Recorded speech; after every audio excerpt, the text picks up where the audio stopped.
Eu viajo de avião quase todos os dias, quando estou no Brasil, interrompido um pouco pela pandemia, agora retornando. Uma das primeiras coisas que eu faço, quando eu chego no avião, se o comandante, o piloto estiver na porta, é falar assim, você tem medo de avião?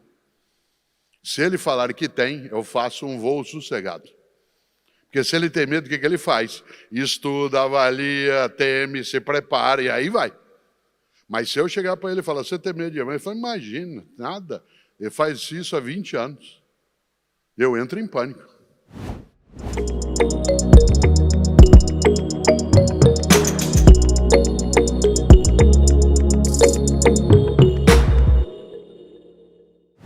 Eu fui secretário de Educação na cidade de São Paulo. Uma cidade como São Paulo é muito grande, ela tem 13 milhões de habitantes. A cidade onde eu vivo tem 13 milhões. Portanto, uma rede de escolas municipais da cidade era uma rede com 1.200 escolas, 1,5 milhão de alunos, etc. É uma estrutura muito magnificada. E uma das coisas importantes dentro disso é que, vez ou outra, eu visitava escolas. E algumas escolas que eu entrava, assim que chegava, a parede estava meio caindo, tinha água saindo, a parte elétrica estava danificada, culpa nossa, do poder público, mas a escola estava toda arrumada, as crianças aprendendo, as coisas acontecendo. Entrava eu numa sala de aula, as mesas, as cartelas, os birôs estavam todos, às vezes meio antigos ou velhos, danificados, mas todos em ordem. E se eu perguntasse para a diretora, para a professora, mas por quê? Talvez ela dissesse, a gente faz o nosso melhor na condição que a gente tem, enquanto a gente não tem condições melhores ainda. Isso é a recusa à mediocridade. Na região que eu vim, no Paraná, há muitas áreas rurais. E nessas áreas rurais, áreas de pobreza muito grande.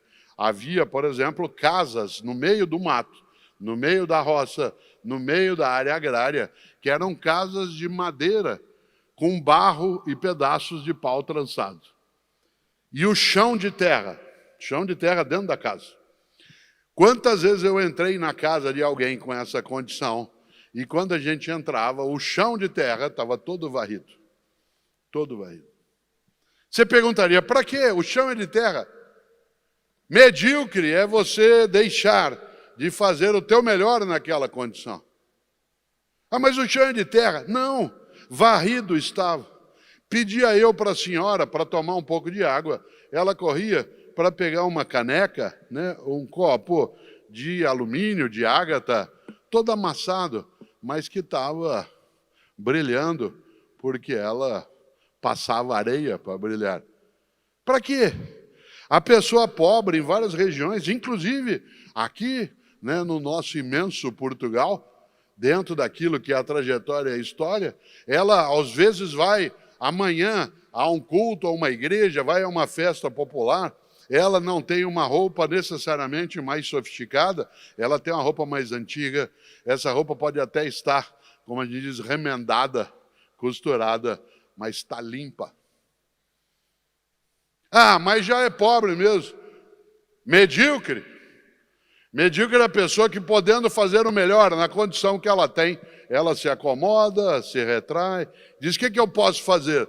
Eu não tenho condições. A ideia não é essa, a ideia, eu vou dizer de novo, é você fazer o teu melhor na condição que tens, enquanto não tens condições melhores para fazer o melhor ainda. Nesta hora, essa atitude, ela é decisiva para que a gente não desarme exatamente essa condição. Isso nos coloca algo, e eu quero aproveitar para pensar em algo que nos auxilia. Nós temos para fazer o nosso melhor na condição existente, de além da humildade intelectual, isto é, abrir a possibilidade de ir buscar aquilo que ainda não sabemos, agregar a isso também algo muito forte, que é coragem. Coragem. Coragem de buscar, coragem de fazer. Guimarães Rosa dizia lá na sua obra Grande Sertão Veredas, a vida quer da gente é coragem. Atenção, coragem não é ausência de medo. Coragem é a capacidade de enfrentar o medo. Gente que diz que não tem medo não é corajosa, ela é inconsequente. Gente que diz que não tem medo não é corajosa, ela é leviana. Coragem não é ausência de medo, coragem é a capacidade de enfrentar o medo. Nessa hora nós temos de lembrar. Não se confunda medo com pânico. Pânico é incapacidade de ação, medo é estado de alerta. Por exemplo, você tem medo de perder a saúde? Que bom, tome conta. Você tem medo de perder a capacidade? Ótimo, continue estudando. É impossível que pessoas que vieram de outros países, como é o caso de muitas pessoas aqui, e vieram viver em Portugal, trabalhar, procurar também, né, se inserir na comunidade, que você, em vários momentos, não tenha tido e não tem agora medo de não dar certo. O medo não é um sentimento negativo. Negativo é o pânico. Medo é aquilo que te prepara para lidar com uma situação que não é simples. E eu vou dizer, viver em outro país, lidar com outro modo de cultura, ter de enfrentar condições que não são facilitadas o tempo todo, há pessoas que já moram naquele lugar, exige coragem. A coragem de buscar, de ir atrás, de se juntar. E eu insisto, coragem não é ausência de medo, é a capacidade de enfrentá-lo. Aliás, quando meus filhos e filha eram pequenos, entre eles o Pedro, que vai fazer 40 anos, e agora netos e netas, quando eles são ensinados, por exemplo, a nadar, a entrar numa piscina, uma das coisas que a gente os ensina é a ter medo de afogar-se.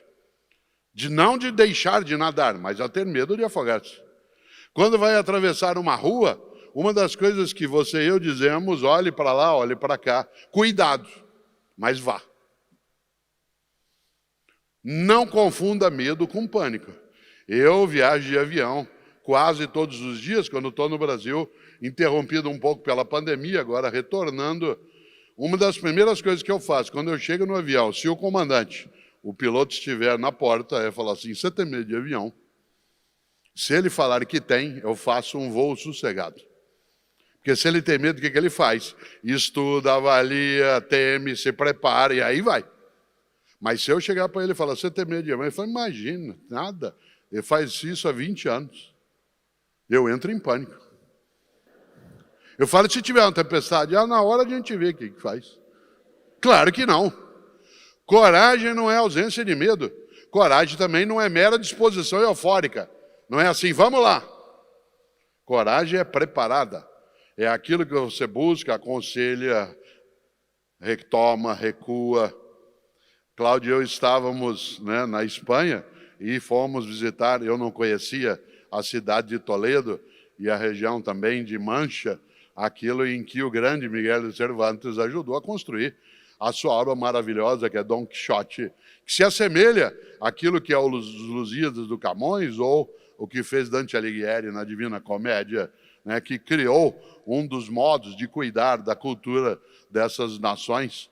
E uma das coisas boas é que há uma frase muito forte do Cervantes, que aparece lá no Dom Quixote, que é: nem sempre recuar é fugir. Nem sempre recuar é fugir. Em vários momentos, recuar significa agregar forças, sair do perigo iminente, ser capaz de enxergar melhor o próximo passo. Por isso, uma das coisas decisivas para você ou eu fazermos o nosso melhor é a gente, inclusive, entender que coragem não é ausência de medo e também que nem sempre recuar é fugir. Recuar não significa desistir, significa criar melhores condições para enfrentar as condições que estão existindo. E a finalidade disso tudo é lembrar o quanto que o maior perigo é você e eu ficarmos mornos.